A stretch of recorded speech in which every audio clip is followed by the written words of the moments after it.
This is TWiT. Something I think we've talked about on this show before, I think in one of my, story of the week, was about Apple's new app privacy labels. So this is a system that helps you to kind of understand what the privacy implications of an app are. And we're going to learn a little bit more about that. And also kind of how there might be some gray area, if you will. Joining us to talk about this is absolute hit of the internet, the viral internet sensation for this article. It's Geoffrey Fowler of the Washington Post. Welcome back to the show, Geoffrey. Hi, glad to be here. We are happy to have you. So, yes, I saw this story of yours all over the internet, and it was a very interesting story for me to read because it was something that I've been pondering since the beginning of Apple's app privacy labels. So before we dig into things, we have to start with an explanation. Can you give us kind of the more in-depth and let listeners know the more in-depth understanding of when I talk about app privacy labels, what in the world am I talking about? Yeah, well, I think pretty much all of the viewers right now sympathize with the idea that nobody really reads privacy policies. You know, there's those long things that you either, you click agree to, or you just want to get to the thing that you're using. But until recently, those have been the only thing standing in between us and a company being able to take all of our data and do whatever the hell they want to with it. So in last summer, Apple came out with what I thought was a pretty good idea at the time.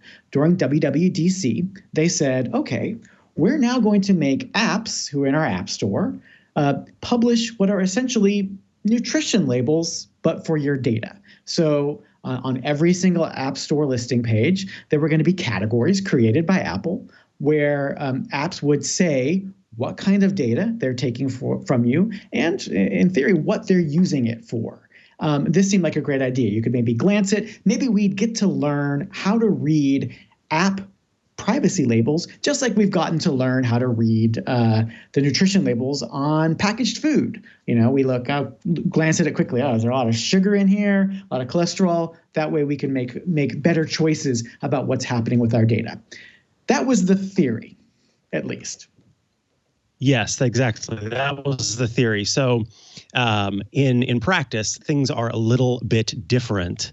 You think that it's definitely going to be an understanding of how those apps are tracking you. But as Apple notes, as you've noted, it's not necessarily the case because it is developer reported. So it's my understanding you found an app that said it was doing a whole lot more than it was, or it was doing a whole lot less rather than it was actually doing.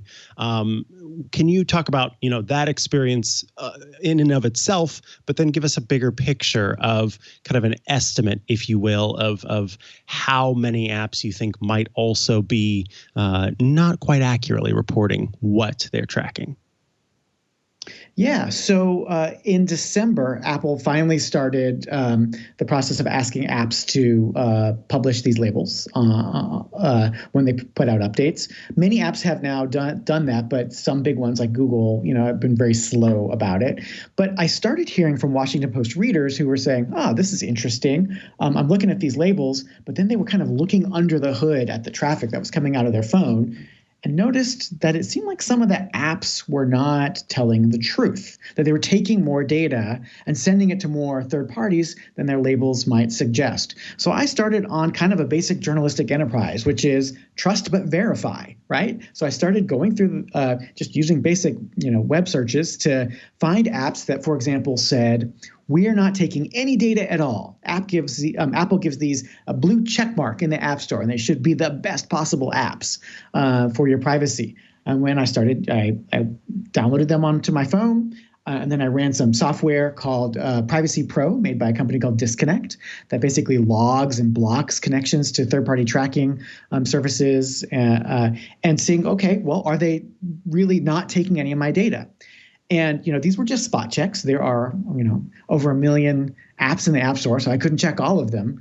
But golly, I checked a couple dozen, and I would say at least a third of the ones that said they were taking no data at all were just not telling the truth. They were taking data. They were sending, things like the advertising ID for your phone to Facebook or to Google or to all kinds of companies, and that was just one kind of app that I found was not telling the truth. Then I started vetting some apps that were just popular and maybe said they did take some data, but not much.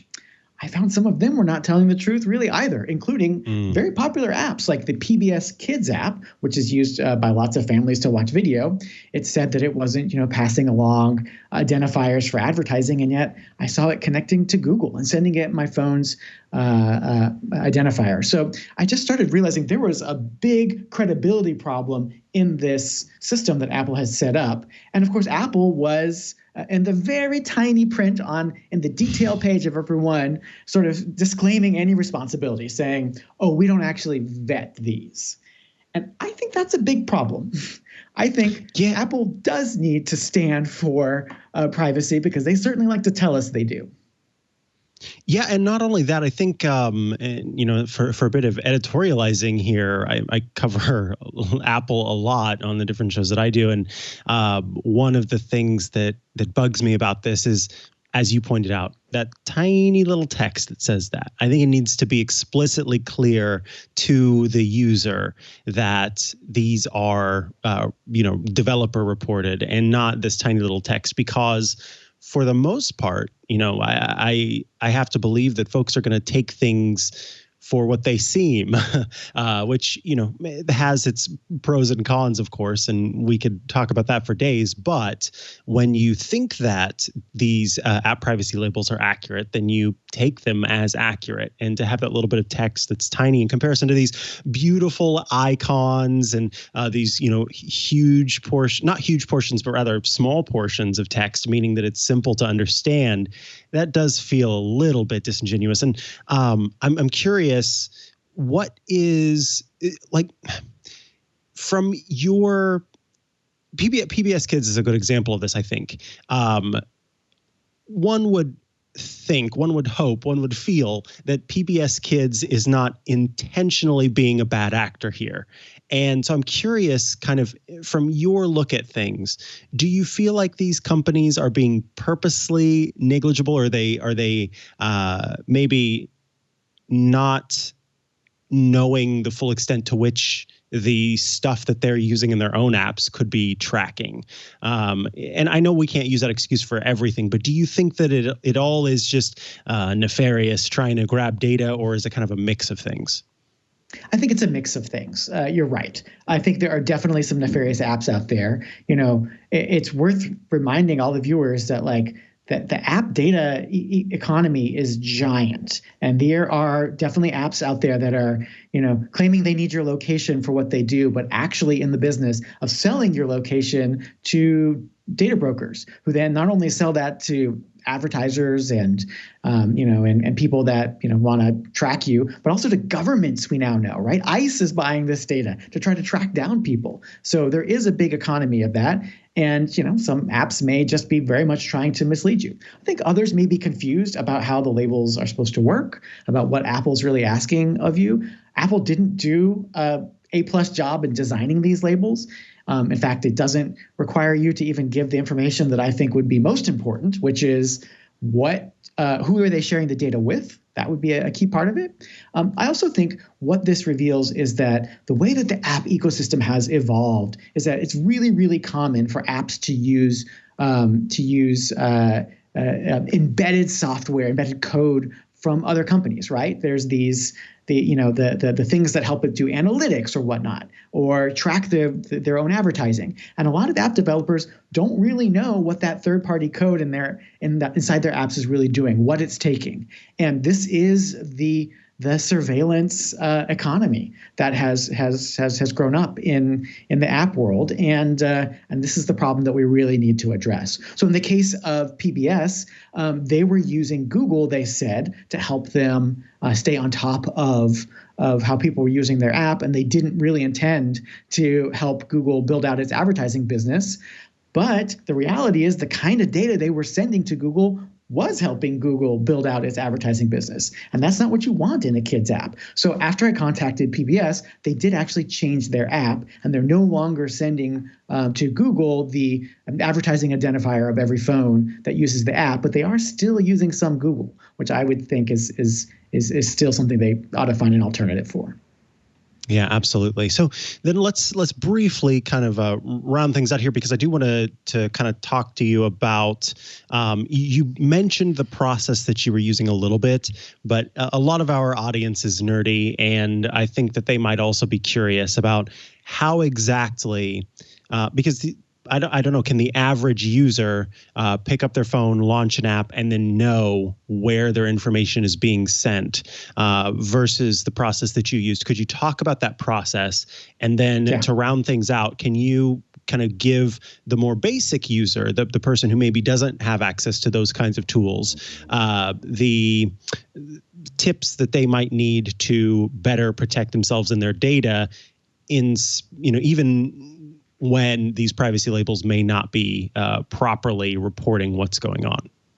Totally. Well, first of all, nerds, I love you. You guys are key to helping journalists do accountability. That is what this is. We are holding app makers accountable. We're holding Apple accountable. And if you guys discover stuff that you think is shady, please reach out to me at the Washington Post, because this is what we do as an organization. The specific tools that I use, so I used the Privacy Pro app made by Disconnect. There are other apps that essentially work as closed VPN. So they're just on your phone, and they log all the traffic that's going out of the phone, and they specifically look at the traffic that's going to known tracking companies. So Google, all the Adobe ones, the Yahoo ones, you name it. And so what I would do is I would close all the other apps on my phone. I would turn on Privacy Pro, then I would open the app, and then I would check back over in Privacy Pro and see what kinds of data connections it was making. So folks can do that definitely, and folks who want to block these kinds of connections permanently in their apps can use software like Privacy Pro to do so, but sometimes it does break some of the functions in apps. So that's why it's not something that I generally recommend for everyone. And that's just a really basic way to do it. You can get a lot more hardcore if you want. You could basically, set up another kind of VPN and use something like Charles Proxy to really catalog all the traffic coming out of your phone and see what exact kind of data is being passed along. I worked with the CTO of Disconnect, Pat Jackson, who's a rock star, who actually helped to do that for a deeper dive on all of the apps that we found seemed to be lying in their privacy labels. And so that's how we got some of those details. So yeah, this is important work. And let me just be really, really clear here. Apple, if a journalist and a nerd who's very smart can find these apps lying this easily, I mean, basically we kicked a stone over and we saw, worms underneath it, then Apple really ought to be able to do this themselves. I'm sorry, they made $64 billion on the App Store last year. They could check some things just like I did. So that's the answer to your first question. Yeah, that I preach on that last part. I 100% agree. All right, go ahead with the second part. And so, so then what are we supposed to do with these nutrition labels? I actually wrote a piece, a sidebar that ran with my story in the Post, where basically I was like, all right, well, we've got nutrition labels, knowing that some of them are lying, but that means some of them are not, and hopefully fewer of them are going to lie in the future if maybe Apple starts taking this seriously, or maybe the FTC comes in and starts suing some of these companies, or suing Apple for lying to consumers, which is against the law in the United States. How do you read these? They weren't designed quite as helpfully, frankly, as the nutrition labels are on packages, but there is still some things you can look for, some red flags. And this piece that I have in the Post kind of walks through generally how to read them and what some of the red flags are. Ones that I would say, a really basic one is if the label is really long, there's a lot of stuff, that's kind of like a red flag that this company wants your data for something. And what you can do is put two similar purpose apps right next to each other and say, all right, let's take, for example, the app Zoom. A lot of people use that for video conferencing. You pull that up, you see how much data it takes. Put that next to Cisco WebEx. I did that and I discovered, wow, Zoom really takes a lot more data than WebEx. Now, look, this is just a rule of thumb. Sometimes there's good reasons that apps want to take your data. Maybe they're doing it for security or to keep out fraud. But still, that's a general rule of thumb.